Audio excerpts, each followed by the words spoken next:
Hello everyone, myself Richa, welcome back to our channel. आज के इस वीडियो में हम अगेन और जो हमारा सुप्रीम कोर्ट का कोलिजियम सिस्टम है, यानी जो जजेस की अपॉइंटमेंट की प्रोसीजर है, आर्टिकल 124 में दी गई है। 124 क्लॉज 1, 2, 3, 4 अगर आप देखेंगे तो डिफरेंट पार्ट से डील करता है सुप्रीम कोर्ट के।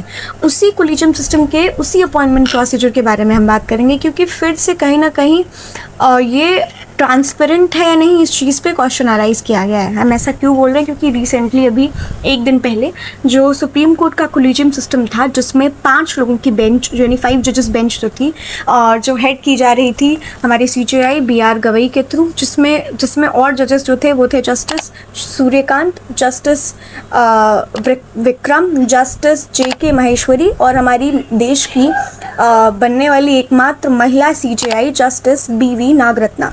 अब बात क्या हुई है इसमें बेसिकली जजेस की पदोन्नति जो होती है, यानी प्रमोशन जो होता है, उस पे बेसिकली सवाल उठा है। वो क्वेश्चन में आई है कैसे। यहाँ पे 2 जजेस की बात है। एक जज जो है वो बॉम्बे हाई कोर्ट के हैं, यानी हम जिनकी बात कर रहे हैं उनका नाम है आलोक आराधे, और दूसरे जो जज हैं वो पटना हाई कोर्ट के हैं, विपुल M पंचोली। इन दोनों के ही नामों को पदोन्नति के, मतलब इन दोनों का नाम था कि इनमें से किसी एक को आगे लेके जाना था। जो यहाँ पे डिसीजन आया है, यानी जो इन लोगों का बेंच था, 4:1 के रेशियो से जो नाम आगे बढ़ाया गया वो नाम था विपुल M पंचोली का, जिसमें केवल एकमात्र जो हमारी महिला CJI बनेंगी या महिला जज हैं, उन्होंने जो है इस बात पे आपत्ति अपनी जो है वो दर्ज कराई, आपत्ति अपनी दिखाई कि उनको ये जो नाम है वो उनके हिसाब से सही नहीं है। उनके हिसाब से विपुल M पंचोली का नाम आगे बढ़ाना ये ठीक नहीं है। इसके उन्होंने बहुत सारे कारण दिए।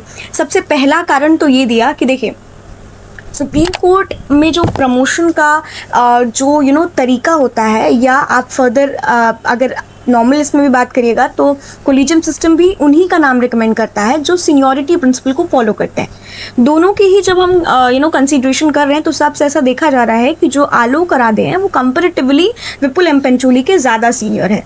फिर इसके बाद ही, इसके पहले भी 2023 में ये जो थे वो गुजरात हाई कोर्ट में एज अ जज थे, काम कर रहे थे, बेसिकली अपनी सर्विसेज दे रहे थे। और 2023 में जब इनका नाम यहाँ पे आया था, पटना हाई कोर्ट में इनको ट्रांसफ़र किया गया था, उस टाइम पे भी जस्टिस BV नागरत्ना ने अपनी आपत्ति जताई थी, क्योंकि इस ट्रांसफ़र को जुडिशरी के ट्रांसपेरेंट प्रोसेस के अगेंस्ट माना जा रहा था। कहने का मतलब क्या है, ऐसा मान रहे थे कि जो तरीका यूज़ किया गया है वो ठीक नहीं है। अब इसका लॉजिकल रीजनिंग जो उन्होंने दिया वो ये दिया कि अगर ये आज के समय में ऐसे आ जाते हैं सुप्रीम कोर्ट में, तो ये लगभग अगर हम इनका देखें तो 2031 से लेकर के 33 तक जो है वो CJI के तौर पर जो है कार्यरत हो सकते हैं आने वाले समय में। और इनका ये कहना है कि इनसे और ज़्यादा, BV नागरत्ना का ये कहना है कि इनसे और ज़्यादा सीनियर लोग जो हैं, सीनियर जजेस जो हैं अवेलेबल हैं सुप्रीम कोर्ट के उस बेंच में। तो जब और सीनियर जजेस अवेलेबल हैं तो हम किसी एक ऐसे इंसान का नाम क्यों लेकर के जाएँ जो शायद उस सीनियरिटी प्रिंसिपल को फॉलो नहीं कर रहा है। इसके साथ ही उनका ये कहना था कि उसके अलावा सुप्रीम कोर्ट में अगर देखा जाए, और गुजरात हाई कोर्ट की क्योंकि मैंने बात की, तो उनका एक और इसमें मत था कि गुजरात हाई कोर्ट के 2 जजेस ऑलरेडी जो है वो सुप्रीम कोर्ट में हैं। एक है जस्टिस पर्डेवाला और एक है जस्टिस अजारिया। अब 2 जजेस ऑलरेडी हैं, और अगर तीसरे जज भी वहाँ से आ जाते हैं तो कहीं ना कहीं ये भी अपने आप में एक लूप होल जो बनेगा, और बाकी हाई कोर्ट्स के जजेस के लिए ये जो है वो डिस्क्रिमिनेशन होगा। इस बात का ध्यान रखते हुए उनका ये मत था कि आलोक आराधे यानी मुंबई हाई कोर्ट के जो जज हैं उनका नाम ही आगे लिया जाए।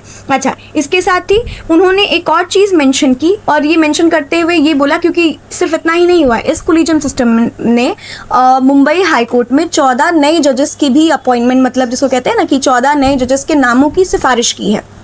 उसमें से एक नाम जो है वो हमारे CJI के भतीजे, यानी रिलेटिव, हमारे अभी के CJI BR गवई के एक रिलेटिव है।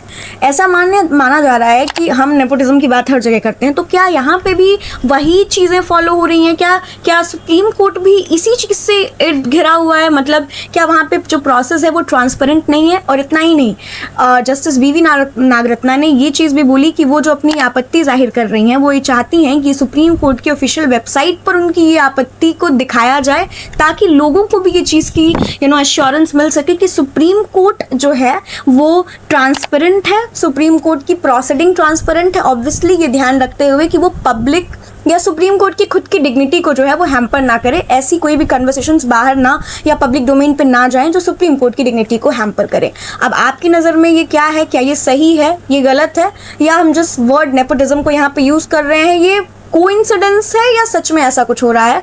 Do let us know in the comment section. Thank you for watching.